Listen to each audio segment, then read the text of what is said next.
E hoje nós estreamos um novo quadro aqui no Radar. É o Radar do Mercado, diretamente da Galápagos Capital. Todas as terças e quintas-feiras, vamos entrar com os nossos repórteres e analistas de lá, sempre com entrevistas sobre o andamento do mercado e depois o fechamento, além de análises de tendências macro e de setores estratégicos.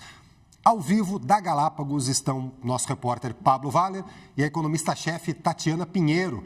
Boa tarde, Pablo. Por favor, transmita a Tatiana também aí o meu boa tarde. Bom, a gente estava acompanhando agora o desempenho do Ibovespa B3 e a gente viu que hoje ele começou o dia caindo, depois ele subiu, renovou inclusive o recorde intradiário, chegou pertinho ali de 151 mil pontos e aí voltou a cair e está agora meio no 0 a 0 ali, né, Pablo? O que explica durante o dia esses diferentes momentos, esses diferentes desempenhos da Bolsa? Oi, Turci. Boa tarde a todos. Pois é, a partir de hoje, então, a gente conta, né, com a geração de conteúdo, com apoio, todo esse time aqui da Galápagos com a gente. E quem vai nos ceder a entrevista é a Tatiana Pinheiro. Turci estava comentando já aí, né, que a gente estava conversando também aqui antes, né, Tatiana, do porquê que hoje o Ibovespa chegou ali nos 151 mil pontos, mas depois acabou recuando um pouquinho. Tem, acho que um pouco de espera aqui pelo Copom que vem amanhã. Aí pode ser que tenhamos informação mais relevante para realmente mexer no Ibovespa, né? E lá fora também tem alguns fatores importantes, né, Tatiana? Você pode começar comentando para a gente, então. Boa tarde para você. Boa tarde a todos. Bom, eu acho que o ambiente externo não foi positivo hoje, então você teve um movimento de aversão a risco, começando cada vez mais um incômodo muito grande com essa performance positiva acumulada do S&P 500, né? Então, estava vendo hoje que os últimos 6 meses do S&P foi o melhor 6 meses contínuos desde 1950.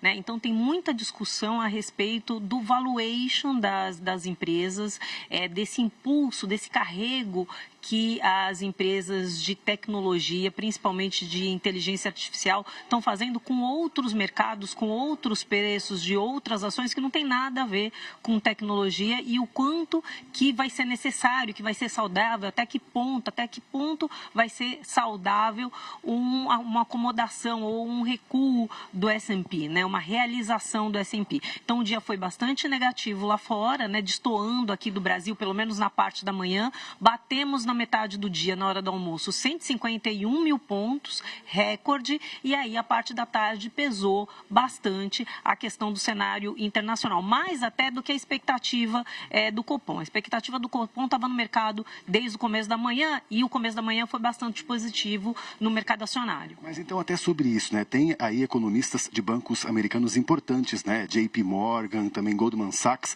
falando inclusive que já pode estar surgindo uma bolha por lá, né? Isso realmente amedronta o mercado, né? Como é que você vê isso? Será que é tão crítico assim mesmo? Olha, eles falam que eles acreditam que no horizonte eles não datam, né? Ou médio prazo ou até em longo prazo eles veem uma realização, uma queda do S&P 500, né? Chegou a falar-se ali da previsão de um ajuste nos preços em torno de 15%, se não me engano. Mas o Greenspan, tem uma frase do Greenspan, ex-presidente do Banco Central americano, que é bastante interessante, que eu ouvi recentemente, não me lembrava mais, aí quando eu ouvi eu relembrei. A gente não sabe que está numa bolha até que a bolha estoura.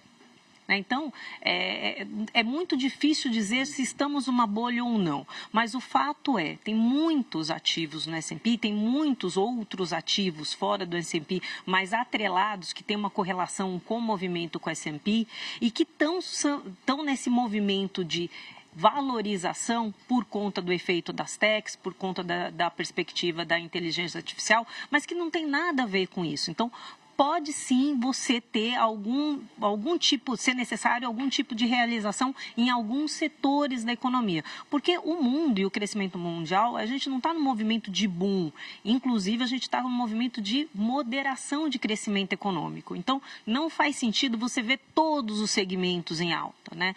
Faz sentido você ter uma expectativa positiva com tecnologia, ter uma expectativa positiva com inteligência artificial, sim.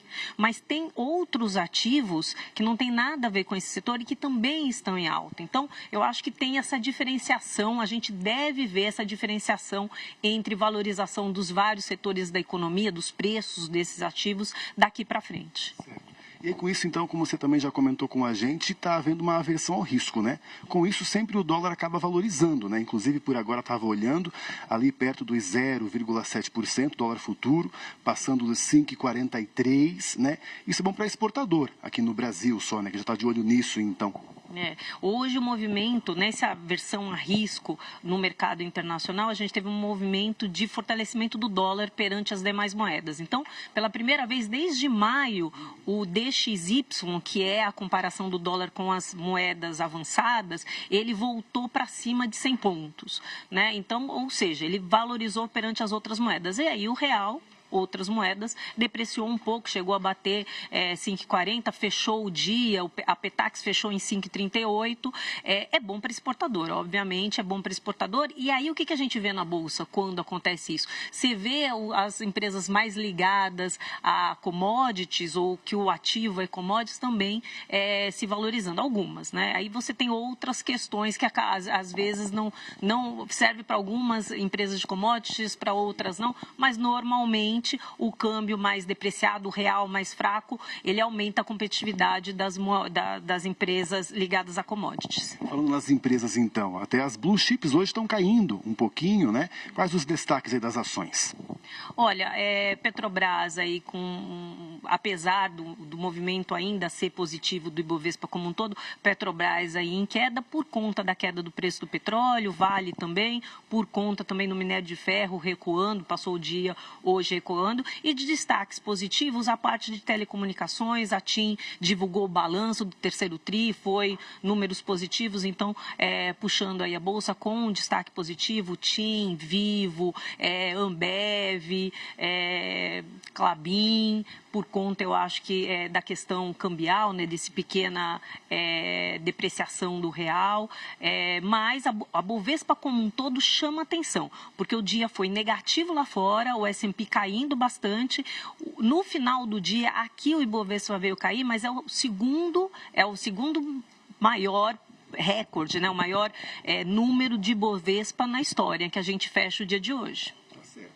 Então devemos fechar o dia aí nos 150 mil mesmo, acredito, né? Se amanhã a gente ter uma sinalização do Copom de que realmente a Selic pode baixar logo no começo do ano, né? Inclusive até o mercado financeiro por agora está demonstrando mais positividade quanto a isso, né? Vendo com bons olhos essa queda da Selic. Até um tempo atrás não via tanto assim, justamente porque queria controlar a inflação, né?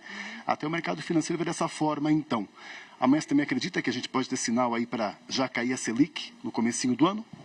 Ah, sim, eu acho que o próximo passo do Banco Central, essa é a nossa expectativa. O próximo passo do Banco Central é de corte na taxa de juros. A questão é saber quando, né? E agora, todo mundo, a cada decisão do Copom, vai todo mundo olhar a comunicação do Banco Central para ver se ele começa a sinalizar esse início de corte de juros. O mercado de renda fixa está ali entre janeiro e março. Os economistas, de acordo com a pesquisa Focus, esperam agora para janeiro, e a nossa expectativa aqui na Galápagos é que o início já se dê em dezembro, ou seja, na próxima reunião.